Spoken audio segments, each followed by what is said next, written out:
And we've now arrived to our viewer comment section.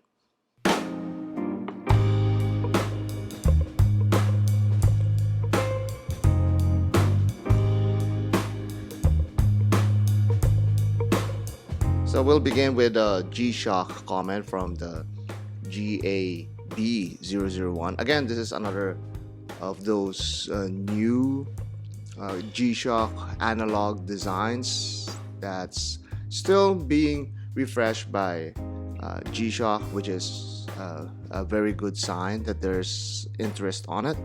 But this commenter has a different take on this, on all analog G-Shocks altogether. Mewy SRI says, for me, any watch with digital and analog is a huge failure. Also, any watch that I can't read at a glance. So, most of the octagonal or round Casio, but not only are huge failures. But not only, I guess he's saying here, so all octagonal and round Casios, but not only Casios. Again, I guess that's what he's trying to say here. But my watch is a GMWB 5000 D1ER. So, okay, so now I know where he's coming from. I own a negative display GD35OBR and I like it.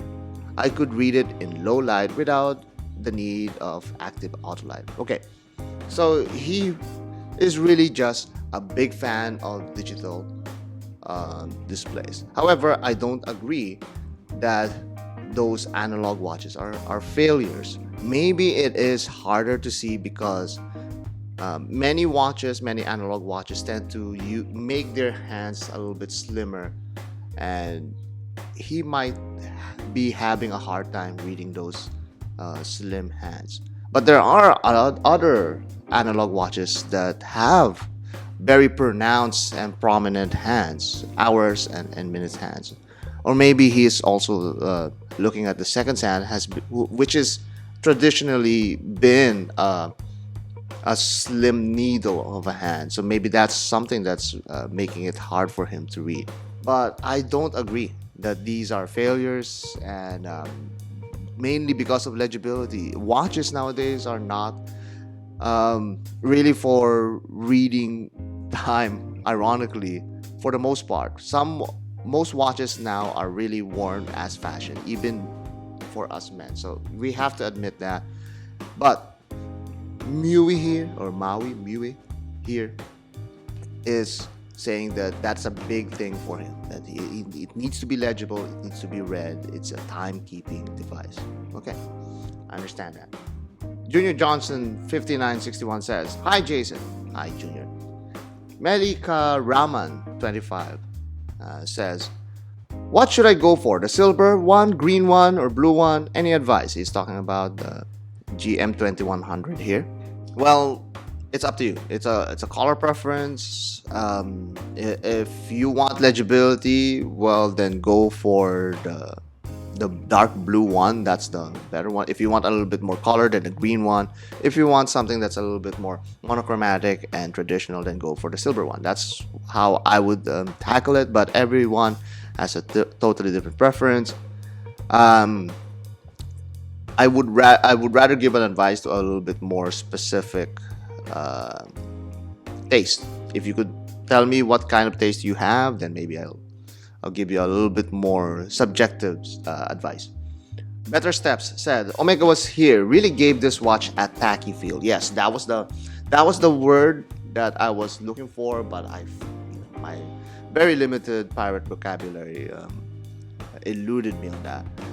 And he said, that being said, Omega will remove that silly advertisement, and in time that watch will go up in value specifically because of that silly advertisement. Well, it's not going to be included in the other Ultra Deeps for sure. The other Ultra Deeps are still being sold right now, but with a regular smooth dial. But this one has that very textured and accurate dial. They say that it's a representation of the Mariana Trench or the Challenger Deep.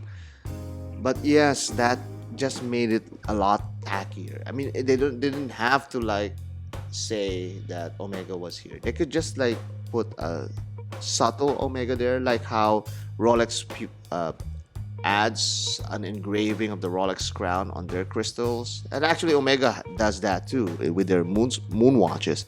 Why not just do that? Misaligned somewhere on the on the on the crystal. Well, that would kind of feel like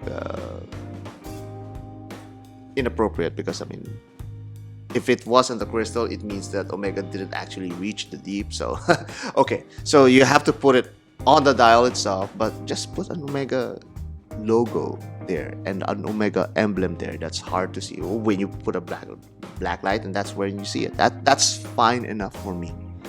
Or even some outlines of the map. That's even better than just like Omega was here. That just really brought down that watch to me.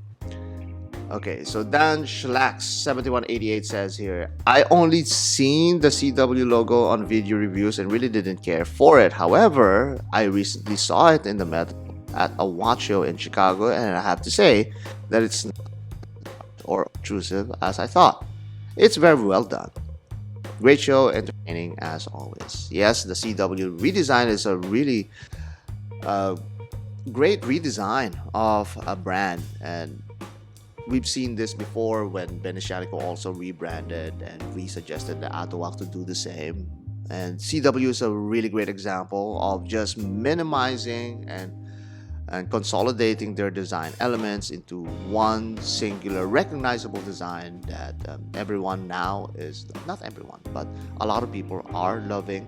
And like what Dan here is saying, sometimes you have to see it on the watch. Now, why do we always say that? Well, because sometimes when you turn and flip the watch, you see how the logo and all of its labels coincide or work with the watch itself. So when, say for example, a label is too big, it occupies much of your visual area at many angles.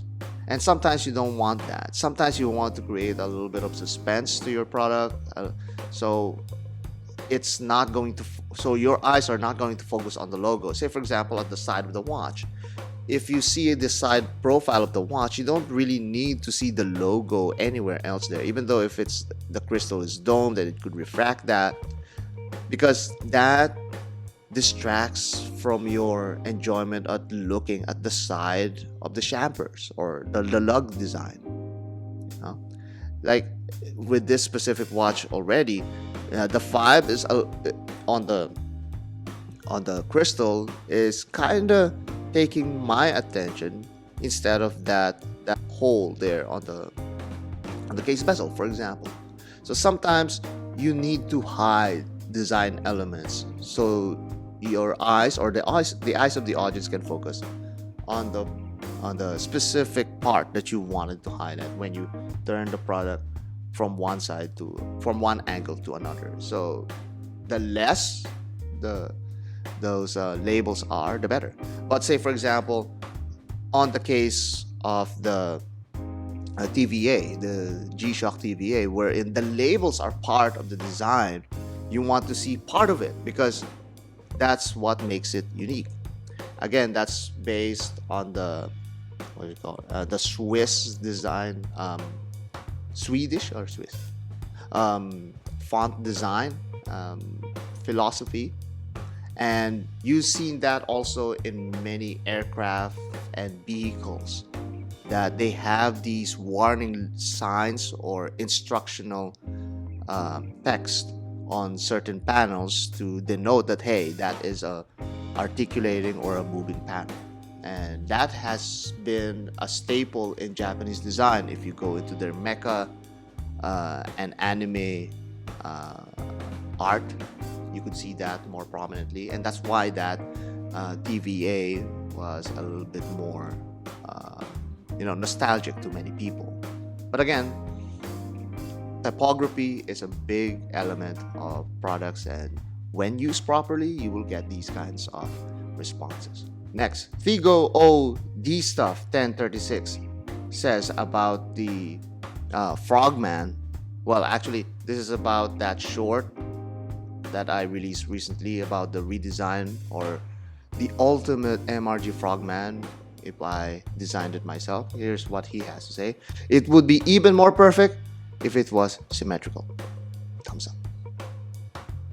No, because the Frogman's asymmetrical design is the iconic feature of that watch. So no. Look, not everything needs to be symmetrical. If you look at the GShock dial, very rarely that they ever have anything that's fully symmetrical. So that's one of the characteristics of GShock. They intentionally make it asymmetrical for their dials. But for the Frogman, it's even more so because it's the actual case that's like shoved on the left side of the not equator, but on the center of the band, and that has been iconic. It has a function because it lessens the probability of you hitting the watch, like when you bend your wrist. It's just such a strong design that it sticks with you. I guess that's also why many people are asking for it to be like symmetrical, because their minds and their eyes really wants to center it out. I can